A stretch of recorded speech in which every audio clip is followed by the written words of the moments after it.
السلام علیکم ورحمۃ اللہ وبرکاتہ۔ اعوذ باللہ من الشیطان الرجیم، بسم اللہ الرحمن الرحیم۔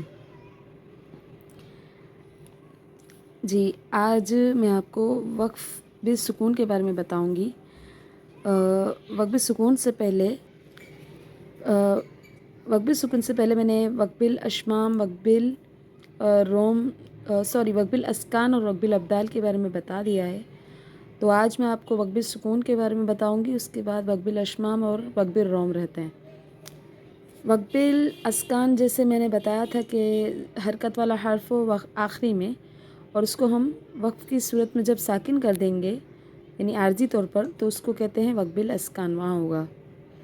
اسی طرح وقف بالسکون جہاں پہلے سے ہی ساکن ہو، یعنی آخری حرف پر، جیسے لام آخری حرف ہے اور یہاں ان کے اوپر پہلے سے ہی، جیسے دال معمولی شکل ان کو ساکن کہتے ہیں، یہ پہلے سے ہی ساکن ہے، تو پہلے سے ہی ساکن ہوگا تو وہاں پر وقف بالسکون ہوگا، ٹھیک ہے۔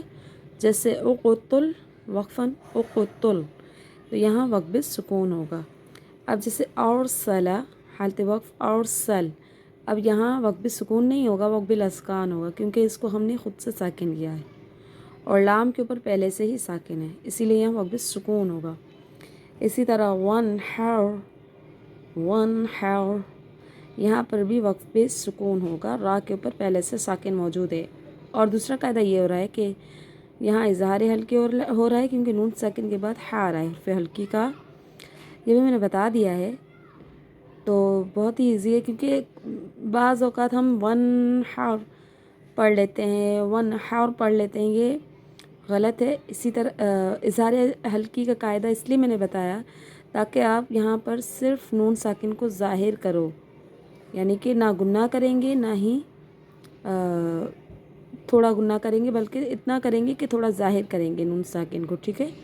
ون حور، ٹھیک ہے۔ اسی طرح والعصر،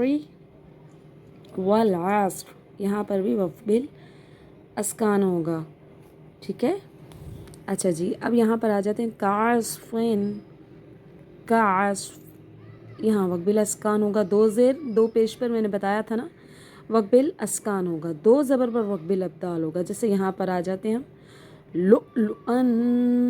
لؤلؤا، اب اس حمزہ کو ہم نے جھٹکے سے اس لیے پڑھا کیونکہ حمزہ ساکن ہے۔ حمزہ کے اوپر جب یہ دال معمولی شکل ساکن آ جاتی ہے نا، تو اس کو ہم جھٹکے سے پڑھتے ہیں، یہ بھی بتا دیا ہے میں نے۔ اب یہاں پر ان، حمزہ دو زبر ان کو ہم نے آ پڑھ لیا، ٹھیک ہے، یعنی تبدیل کر دیا نا، دو زبر کو ایک زبر میں تبدیل کر دیا، ساکن تو نہیں کیا نا، اسی لیے یہاں وقف بالابدال ہوگا، اور ابدال کے معنی ہے بدلنا۔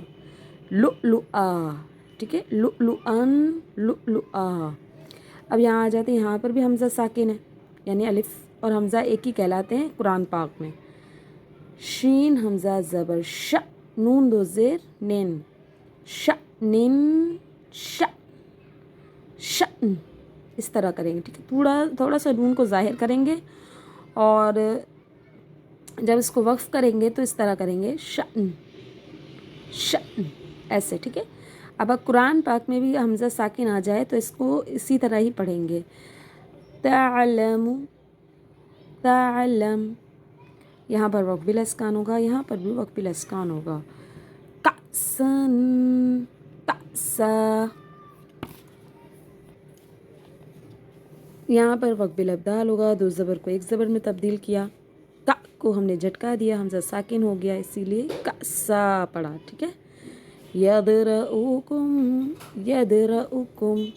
اچھا میں نے یدرؤکم نہیں پڑھا، میں نے کیا پڑھا، یدرؤکم، یعنی یا دال زبر ید، یہاں قلقلہ صغریٰ ہوگا، کیونکہ قلقلہ کا حرف درمیان میں آ رہا ہے، قاف با جیم دال یہ قلقلہ کے حرف ہیں، اور یہ درمیان میں آ رہا ہے، دو حرفوں کے درمیان، تو یہاں قلقلہ صغریٰ ہوگا، یعنی ان کو قلقلہ اس طرح کریں گے، یدرؤکم،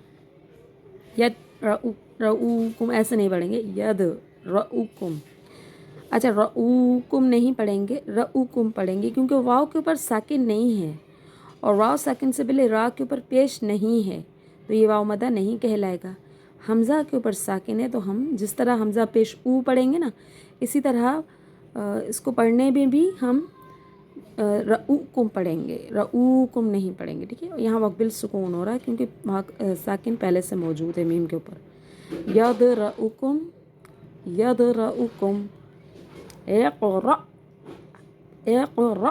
دیکھیں سورہ اعلیٰ کے قرآن پاک میں نے پہلے بتایا نا آپ کو کہ حمزہ ساکن والا ہوتا ہے اس کو ہم جھٹکے سے پڑھیں گے. جیسے سورہ اعلیٰ کے اقرأ بسم ربک، ہم ایسے تو نہیں پڑھتے نا، اقرأ بسمی ایسے تو نہیں پڑھتے نا، ہم کیسے پڑھتے ہیں اقرأ، ٹھیک ہے.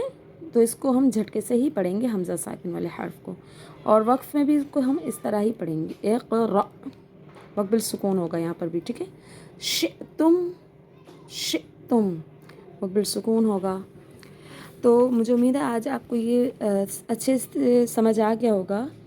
انشاءاللہ وقت بالاشمام اور وقت بالروم ہم اگلی ویڈیو میں آپ کو بتاؤں گی. آج کے لیے اتنا ہی. جزاکم اللہ خیرا کثیرا. السلام علیکم ورحمۃ اللہ وبرکاتہ.